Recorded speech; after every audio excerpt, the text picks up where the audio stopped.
So, in an attempt to remove the oil slick that keeps showing up on the top of my planted tank, I've gone and got the Eheim 350 skimmer filter. So ever since I changed to a canister filter on my planted tank, I've been noticing a small oil slick on the top of the surface, and I figure that can't be good for water quality. I notice it comes back even after water changes. From what I've read online, that can happen if you don't have a lot of things breaking up the surface tension like a bubbler or like a hang-on back filter or something like that.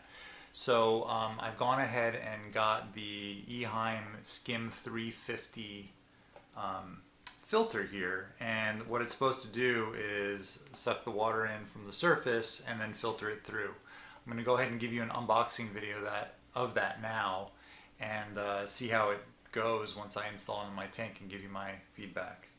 You can see it's the Eheim Skim 350 or the Oberflächen sausage surface skimmer. As you can see, it's got a 3-year warranty, takes only 5 watts, which is good. Claims to be easy to install and flexible, and it can work on fresh or marine aquariums.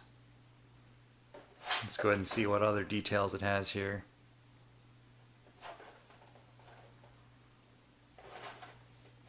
It says it removes surface films and microorganisms from the water surface, promoting gas exchange for long-term and temporary usage. So let's see what's inside here.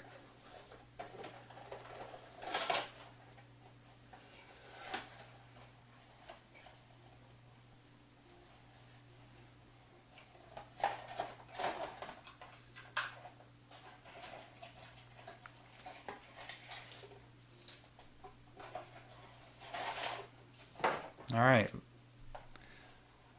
Looks like we have a manual, the unit itself, and some suction cups. It all seems pretty straightforward.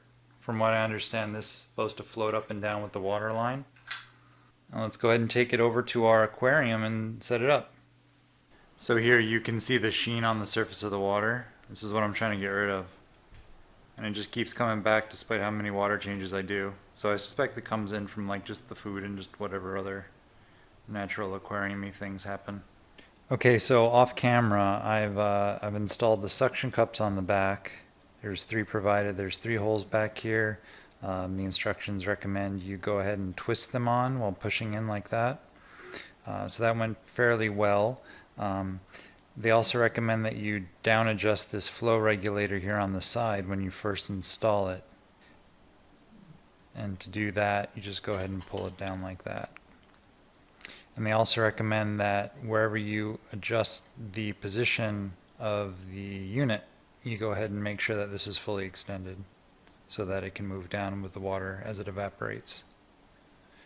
To take apart everything, you just go ahead and pull all the items. That'll remove the motor housing. As far as getting at the sponge filter, this also pulls apart. And the sponge filter's in there for cleaning.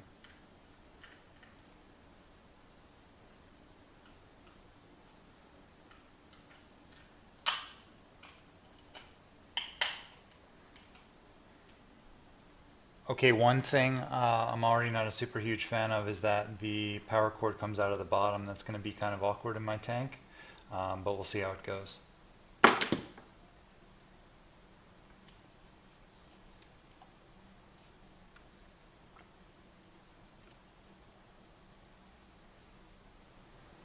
So what's neat is that this extension rod seems to be floating all by itself, and that's making it super easy to position back here.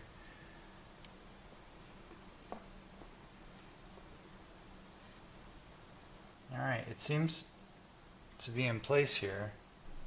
Alright, so here's another shot of how this thing just kind of bobbles with the water level. So you got to be careful that you don't go down too much or this piece will just come unattached, so it'll float away on you. So I think right about here we'll do it on my tank. I think that'll float with the water level pretty good right there. So let's see how this goes. So I've turned it on. I don't know if you can hear that, but it is not working. It's making it sound like the impeller is not engaging, which is pretty disappointing. I've tried cycling the power on and off a couple times, and it is no bueno. So I'm going to try some troubleshooting here and open it up and see what's going on. So unfortunately it looks like there is something wrong with the impeller on this. Looking at Amazon reviews, I'm seeing a lot of people with similar issues. So they're not crazy. There appears to be a pretty high defect rate on this item for whatever reason. So this will be going back, unfortunately. Yeah, so I had really high hopes for this filter, but it was dead on arrival, and that does not speak well for the overall quality for this unit. Some of the overall design aspects were really cool, like the float that compensated for the water level, but when you pair all that with a cheap impeller, it doesn't work out very well for anyone. So those are my thoughts. I hope you liked the review, and if you'd like to see more, please subscribe and like my channel. Thanks a lot.